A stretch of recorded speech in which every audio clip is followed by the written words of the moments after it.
అందరికీ వందనాలండి.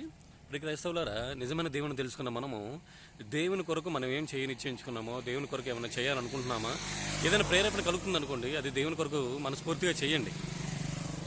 మనము దేవుని సువార్త ప్రకటించాలనుకుంటున్నామా, దేవుని గురించి వాక్యం చెప్పాలనుకుంటున్నామా, లేదా దేవుని పాటలు పాడాలనుకుంటున్నామా, పబ్లిక్గా ఏదైనా సరే ప్రాణం ఉండగానే చేయండి. ప్రాణం ఉండగానే దేవుని కొరకు బ్రతకండి. ప్రాణం ఉండగానే దేవుని గురించిన ఆలోచనలతో బ్రతకండి. ప్రాణం ఉండగానే దేవుని మాటలు ఇతరులకు తెలియజెప్పండి.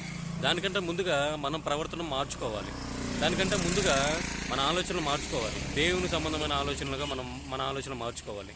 మనము దేవుని వైపు తిరిగి అప్పుడు దేవుని గురించిన ఆలోచనలు కానీ, దేవుని గురించి తలపులు కానీ ఇతరులకు చాటించాలా, ప్రకటించాలా, పాట పాడాలా, ఎలాగైనా సరే మనము దేవుని గురించి ఏమైనా చేయాలని ప్రేరేపణ కలిగింది అనుకోండి, అది ప్రాణం ఉండగానే చేయండి, బ్రతికుండగానే చేయండి.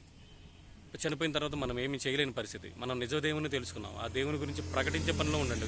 ఆ దేవుని గురించి మీరేం చేయాలనుకుంటున్నారో అది మనస్ఫూర్తిగా చేయండి. అందరికీ వందనములు.